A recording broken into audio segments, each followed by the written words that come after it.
우리가 알고 있는 건강 상식 중에는 시간이 지나며 그것이 잘못된 정보였다는 게 과학적으로 밝혀지는 경우가 많습니다. 예를 들면 포화지방을 먹으면 혈관이 막힌다. 계란 노른자에는 콜레스테롤이 많기 때문에 빼고 먹어야 한다. 이런 말들은 오랫동안 당연한 상식처럼 여겨져 왔고 지금까지도 그렇게 믿는 분들이 있습니다. 하지만 포화지방은 체중 증가와 심혈관계 질환에 영향을 미치지 않으며 음식으로 먹는 콜레스테롤은 체내 콜레스테롤 수치에 영향을 주지 않는다고 밝혀졌습니다. 하지만 과학적으로 입증되었다고 해서 사람들이 오랫동안 들어오며 굳어진 믿음이 바로 사라지는 건 아닙니다. 소금에 대한 믿음도 그중 하나입니다. 카니부어 식단 전문가로 유명한 숀 베이커 박사는 소금에 대한 사람들의 오래된 믿음에 대해 다음과 같이 이야기합니다. So both sodium and chloride are essential minerals required for our body to function.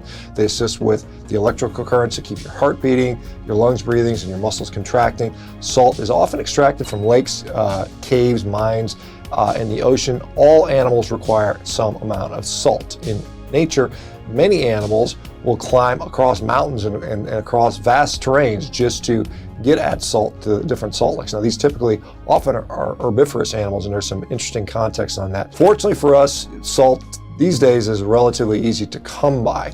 Unfortunately, some of the fearmongers out there have been reported that salt is dangerous for us and we should avoid it at all costs and keep it to the minimum. I think there is some balance in that. Let's talk with some of the most common claims out there. Now, number one, salt will cause hypertension or high blood pressure. Now, that really just doesn't hold up. A 2016 meta-analysis showed that there is literally no conclusive evidence that can pin down salt as the major culprit for hypertension. That said, sodium retention has been associated with heart disease. And what causes sodium retention? Well, metabolic damage. What causes metabolic damage? Well, a hyper-processed food. And guess what? A lot of those hyper-processed foods happen to have with them. They often have salt in them. It causes unweighted fat gain. It causes, this metabolic damage, this insulin resistance, and then ultimately that leads to hypertension. In a 2014 study, the American Journal of Hypertension found that it wasn't salt that caused hypertension, but rather, more often than not, an unhealthy BMI. Now, participants in the study who were overweight or obese had a systolic blood pressure that was 10 to 20 points per milligrams per mercury higher than their healthy weight counterparts. This 2003 meta-analysis reinforced this idea, showing how a reduction in weight, irrespective of salt intake, coincides with a reduction in blood pressure. So it's not the salt's fault that someone is retaining weight or retaining sodium, in fact. It's the fault of the metabolic damage caused by the other foods in the diet, the grains, the sugars, the oils that mess with the metabolism, and that leads to inappropriate sodium retention. 이렇게 소금 섭취와 고혈압은 연관이 없다는 사실이 여러 연구를 통해 입증되었음에도 불구하고 주류 미디어에서는 아직도 소금이 만병의 근원이며 한국인은 소금을 너무 많이 먹는다고 말하고 있습니다. 이로 인해 세계적으로는 건강식으로 인식되고 있는 김치나 된장 같은 발효 음식도 단지 염분이 많다는 이유 하나 때문에 피해야 할 음식으로 자주 언급되고 있습니다. 뒤에서도 살펴보겠지만 문제는 염분이 많은 가공식품이지 소금 자체는 죄가 없습니다. Now, number two, some people out there saying that salt causes insulin resistance. Again, this is also not grounded in reality. This has been talked about by many folks in the vegan community. They're obviously they're anti-fat, anti-meat, in many cases anti-salt. The lack of appropriate salt and sodium levels is one of the drivers of insulin resistance. So it's not low, it's just inappropriate amounts. And so when the body requires sodium, without it, the body becomes fairly stressed out. The body gets stressed, it releases stress hormones like adrenaline, noradrenaline, cortisol. These stress hormones cause the body to retain more water and become temporarily insulin resistant. When the body is stressed, it doesn't care about digesting your food or processing insulin. This means that any insulin that is wandering around when your stress hormones are released is harder to deal with. To your cells, having unprocessed insulin remaining in your blood is like basically having a construction job outside your window. For the first week, you hear the construction work all the time, but over time the sound becomes background noise. You don't jump as readily when you hear the beep beep of the dump truck or the jackhammer banging along because you're used to hearing it. Similar in your body. When your body intermittently sees insulin, it responds very quickly and lets insulin go put glucose in the cells. But if insulin is always present, then we kind of get desensitized to it, and that process or unresponsiveness to insulin is known as insulin resistance, which many of you guys are familiar with. And in some cases, it can start from not having enough sodium in the diet. In fact, there was a study in 2016, a meta-analysis, showed that restricting salt actually worsened insulin and C-peptide scores. 2011 study looked at 152 individuals with no existing health problems and put them on a salt-restricted diet. Within 7 days of a low-salt diet, their insulin resistance got worse. So you can avoid this scenario altogether by consuming enough salt. It can lower your stress, It allows your body to better respond and process insulin. Now, lie number 3, eating salt makes you fat. Now, eating salt on its own does not cause you to gain any body fat. Now, like I said, we might have some fluid shifts. However, the body does sometimes hang on to sodium for various reasons. Again, we talk about metabolic issues. Sodium is vital to keep all your body processes running. It sustains the energy currents in your body. It helps you to maintain healthy blood pressure and supports muscle contractions. If you don't have enough salt, your cells won't work properly, and eventually you will ultimately die. All this said, your body can and does hang on to sodium. Consuming more salt might cause an increase in weight by a pound or 2, but that's not fat. That's sodium plus water. And when the body has a healthy metabolism, it's either to utilize the sodium stores in its tissues for later, or it excretes it out through the kidneys in a normal fashion.